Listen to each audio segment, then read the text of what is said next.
এখন সুস্থ বোধ করছেন তো? সুস্থ কি বলছো, একেবারে চাঙ্গা। ডাকো তোমাদের নিপেন ডাক্তারকে, একবার দেখিয়ে দিই তার বিলিতি অ্যালোপ্যাথির থেকে আমাদের দেশি কবিরাজি কতখানি এগিয়ে। আমাকে একদম ভিতর থেকে সুস্থ করে দিয়েছে।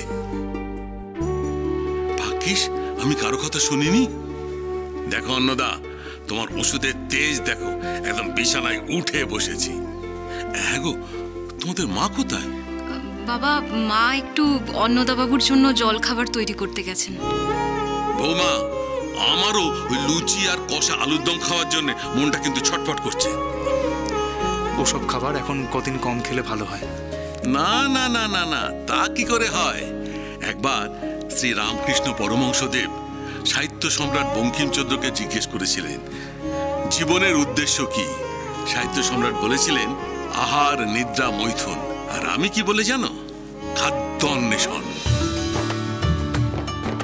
তাম জীব জগৎ জন্ম থেকে তাই করে চলেছে, খাদ্য অন্বেষণ। আরে খাওয়ার জন্যই তো বাঁচা। সে আপনি ঠিকই বলেছেন, কিন্তু সাধু সন্ন্যাসীরা তা করেন না। কে বলল করেন না? তারা মনের খাদ্য অন্বেষণ করেন, অন্তরের মধ্যে যে অন্তর্যামী আছেন তাকে খোঁজেন। আমি অবশ্য সাধু সন্ন্যাসী নই, আর হতেও চাই না। আমি ঘোর সংসারী। তাই আমি চাই আমার আশপাশের মানুষজনও তেমনই হবে। সেই জন্যে আমি বলছি, তুমি তোমার হোস্টেল ছেড়ে এই বাড়িতে চলে এসো। এর থেকে ভালো আর তো কিছু হতেই পারে না। আর মায়ের কাছে শুনলাম ওখানে নাকি তোমার খাওয়া দাওয়াও ঠিক মতো হয় না। তুমি এখানেই বরং চলে এসো। গিরিশ, তুমি আজই অন্নদার জিনিসপত্র নিয়ে চলে এসো। হ্যাঁ, তার সঙ্গে আরো একটা কাজ করতে হবে গিরিশ। বলুন। বাড়ির পেছনে ৩-৪টে ঘর খালি পড়ে রয়েছে, তার একটাতে কারখানা আর একটা ল্যাবরেটরি তৈরি করতে হবে, যত তাড়াতাড়ি সম্ভব। কারখানা? কি বলছো বাবা? ওষুধ তৈরির কারখানা। যে ওষুধ খেয়ে আমি এত উপকার পেয়েছি, সেটাকে শুধু আমার কাছে ধরে রাখলে হবে? সবার মধ্যে ছড়িয়ে দিতে হবে না? আর তাছাড়া দেশ জুড়ে মানুষ স্বদেশী হতে চাইছে। বিলেতি সাহেবদের সঙ্গে এটাই তো আসল লড়াই। অন্নদা, তোমাকে এই ওষুধের পেটেন্ট বার করতে হবে। পারবে? অসম্ভব কিছু নয়, কারণ এই ওষুধের ফর্মুলা শুধু আমিই জানি। কিন্তু একা তো করতে পারবো না, একজনের কাছে যেতে হবে। কার কাছে? আচার্য প্রফুল্লচন্দ্র রায়। বেশ, যাও, আমি সব যোগাযোগের ব্যবস্থা করে দেবো। কিন্তু বাবা, একটা ওষুধের জন্য কারখানা করা তো অর্থহীন। শুধু একটা কেন, আমি আরো ওষুধ তৈরি করতে পারি। পারবে? বেদনার ওষুধ? হ্যাঁ। জ্বরের? হ্যাঁ, পারবো। চমৎকার। সচিন, আমার আলমারি থেকে বটুয়াটা নিয়ে আয় তো।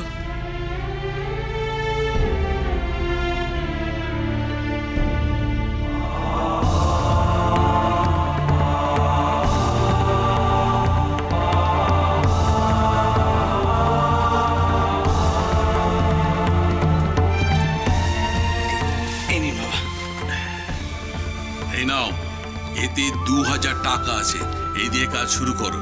তারপর যখন যা লাগবে আমার কাছে চেয়ে নিও। আর গিরিশ, তুই এই কাজের ম্যানেজার, অন্নদা পারবে না। তুই আয় ব্যয়ের হিসেব রাখবি। অন্নদা, শুরু করো নতুন ব্যবসা। আমি চিরকেলে কড়ি কপালে লোক, এখনো পর্যন্ত ভুল জায়গায় কখনো অর্থ বিনিয়োগ করিনি। জানি এবারেও ভুল হবে না।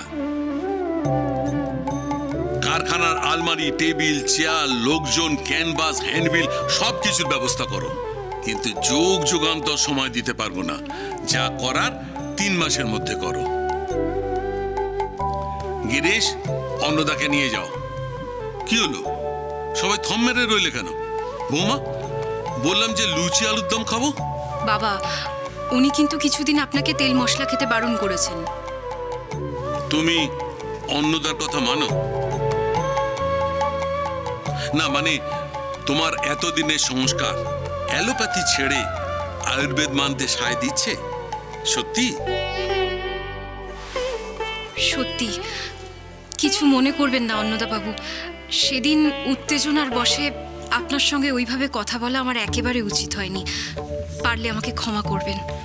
ছি ছি, আপনি এইভাবে কেন বলছেন? আপনার জায়গায় থাকলে আমিও একই ব্যবহার করতাম। আচ্ছা, আমি এখন আসি।